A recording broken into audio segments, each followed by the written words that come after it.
काही रिकाम विशेष करून तरुण पोरं कुचरवाट्यावर बसतात। आता वाटूरला किती कुचरवाटे आहेत काही नाही मला माहित नाही, पण कुचरवाट्यावर बसतात आणि व्हॉट्सअपला टाकतात। काय येतं व्हॉट्सअपला?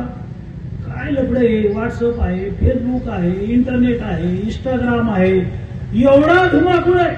तुम्ही इतकंही काही टाकलं पोलिसात की सगळ्या टीव्हीवर येतं, चांगली बातमी येत नाही। आता मी एवढी बडबड केली 1-1.5 तास, हे काही नाही येणार। मग कुचरवाट्यावरच्या माणसानं जर काही टाकलं आणि थोडं वाकडं तिकडे टाकलं नागमोडी की लगेच पेपरला येतं, लगेच टीव्हीला येतं। मी सांगितलं की कुत्रा माणसाला चावलं त्याची बातमी होत नाही, पण ज्याने व्हिडिओ पाठवला त्याचं नाव माहित नाही, ती बातमी खरी आहे का खोटी आहे कोणी तपासत नाही। कुचरवाट्यावर बसल्या बसल्या ते काय लिहिते की आमच्या गावातले 9-10 जण आहेत ना आमदाराच्या दावणीला बांधलेले। अरे आमदाराच्या दावणीला बांधलेले?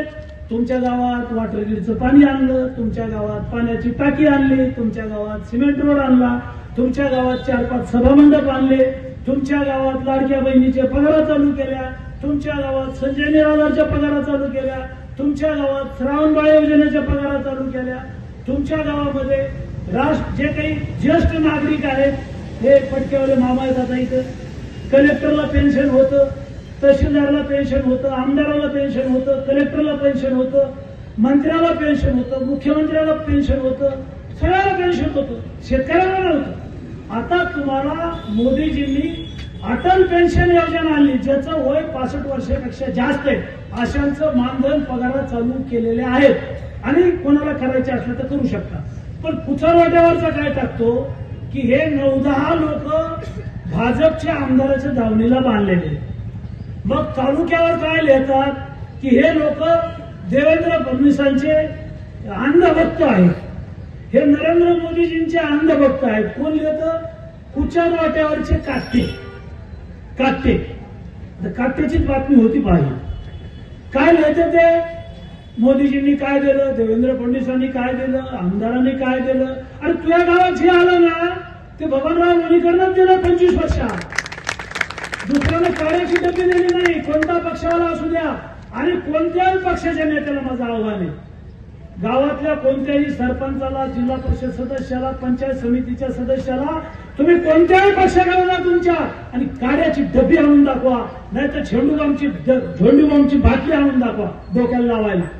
नाही आणू शकत तुम्ही। कशाचे पक्ष? कशाला धरून टाकलात पक्ष? पक्ष काय आहे?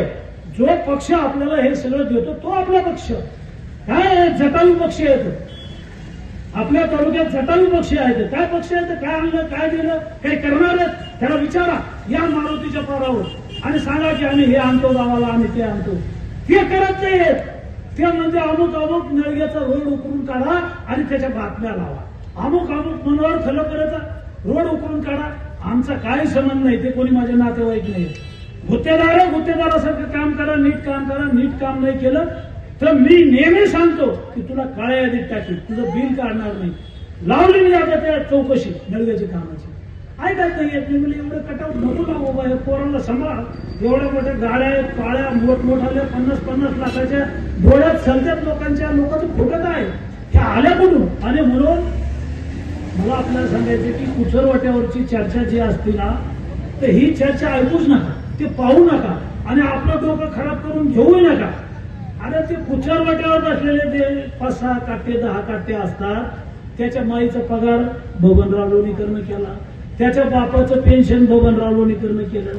नरेंद्र मोदीजींनी 6,000 रुपये तुझ्या बापाला पेरणीला दिलेत, तुझ्या माईच्या, तुझ्या बहिणीच्या, तुझ्या बायकोच्या नावावर लाडक्या बहिणीचे पैसे आले, तुझ्या अंगावरचे कपडे आमच्या सरकारचे, तुझ्या पायातलं बूट चप्पल आमच्यामुळं आहे, तुझ्या हातातलं ते डबडं मोबाईलचं आमच्यामुळं आहे। अरे आमचंच घेतो ना, आमच्याच कागदावर करतो, आम्हालाच बोलतो, चुकीचं लिहितो। अरे म्हणून राजकारणातले लोक काय टीका करतात मला त्याच्याशी काही घेणं देणं नाही। मी प्रामाणिक माणूस आहे, इमानदार माणूस आहे, पक्ष पाहत नाही, काम करतो आणि काही जर चुकलं तर मात्र सोडित नाही। शेवटी राग येतो माणसाला। पहा बरं तुमच्या आमदाराच्या काळात असं काही होतंय? त्या घनसावंगी विधानसभामध्ये 100 कोटी हो शेतकऱ्यांचे पैसे। एबीपी माझा, उघडा डोळे बघा नीट।